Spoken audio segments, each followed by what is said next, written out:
जाती है। अरे रानी, कुछ दिन रुक जाती।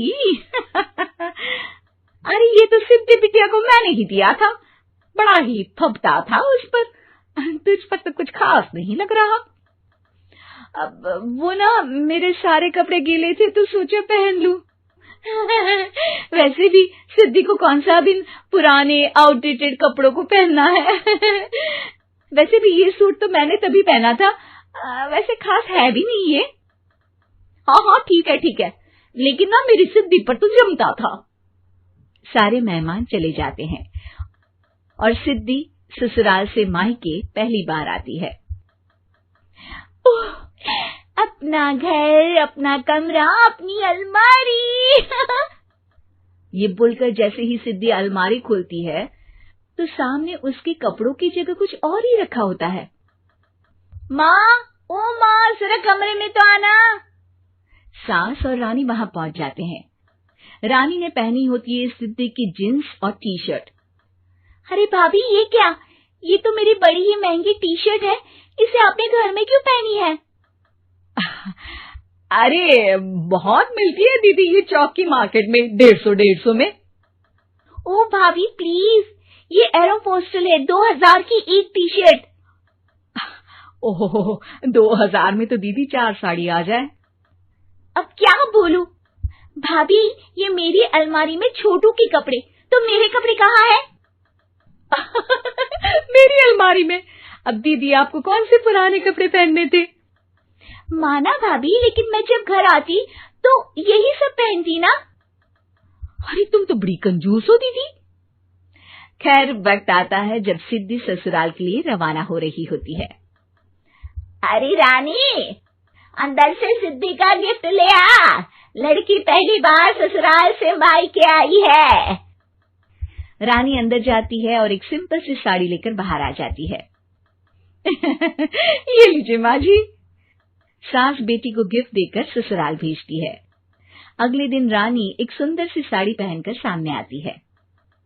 अरे रानी, ये तो वो साड़ी है जो मैंने सिद्धि को देने के लिए दी थी जब वो ससुराल ले जाती, लेकिन ये तूने कैसे पहन ली? अरे माँ जी, ये साड़ी तो मुझे बहुत पहले से ही पसंद थी, लेकिन चिंता ना करिए, मैंने सिद्धि के लिए भी अच्छी सी साड़ी दी है। हाँ। तभी सिद्धि का फोन आता है। क्या माँ, कुछ अच्छा तो दिया होता ससुराल ले जाने के लिए। अरे पहले दिखा दिया होता। ये चमकते हुए पैकेट में नौकरानी वाली साड़ी मत दिया करो माँ। अरे बेटे, वो तेरी भाभी ने ना गलती से उससे पैकेट बदल गया। हाँ, मैं कल ही तेरे भाई के हाथ से तेरा वाला पैकेट भेज दूंगी। अरे रहने दो माँ, आई एम श्योर भाभी ने अभी वही साड़ी पहनी होगी जो तुमने मेरे लिए रखी थी, तुम तो समझ नहीं पाई उनको। खैर छोड़ो, मैं ज्यादा बोलती अच्छी नहीं लगती, रहने दो, आपको उन्हीं के साथ रहना है, फिर बात करेंगे। सास को रानी पर गुस्सा आ जाता है। वो उसके कमरे में जाती है जहाँ वो शादी का एल्बम देख रही होती है। रानी, मार्केट जाकर एक ऐसी ही साड़ी लेकर आ, कल प्रतीक जाकर सिद्धि के घर दे आएगा। अरे क्यों माँ जी, कितनी साड़ी देनी है दीदी को? यहाँ कोई सेल लगी है क्या? अरे चुप कर, मेरे बेटी के हिस्से की साड़ी खुद पहन ली, अब ज्यादा ज्ञान बांट रही है। एक दिन सिद्धि का फोन आता है। माँ, मेरी सास ने आप सबको खाने पर बुलाया है। सारे लोग सिद्धि के ससुराल पहुंचते हैं। खाना खाकर वो लोग निकल रहे होते हैं कि सिद्धि की सास सभी को गिफ्ट देती है। अरे बहन जी, बेटी के घर का खाना खा लिया, यही बहुत है जो आप ऊपर से गिफ्ट भी दे रही है। अरे बहन जी, आप भी कहाँ इन बातों पर विश्वास कर रही हैं। सास सभी को गिफ्ट देती है, लेकिन रानी को जो साड़ी देती है वो अजीब सी हरे रंग की, लाल रंग की बड़ी छाप वाली होती है। अरे छी, ये कौन पहनेगा?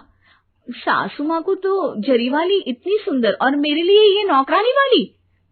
अरे भाभी, दरअसल मैं जब भी घर आती थी आप वापसी में ऐसी ही साड़ी देती थी ना, तो माँ ने सोचा कि आपको आपकी पसंद की ही साड़ी क्यों ना दी जाए। बेचारी रानी, बोलती भी तो क्या। सिद्धि और सास रानी का चेहरा देखकर हंसने लगती है, तो रानी समझ जाती है कि अपने ही बिछाए जाल में वो फंस चुकी है।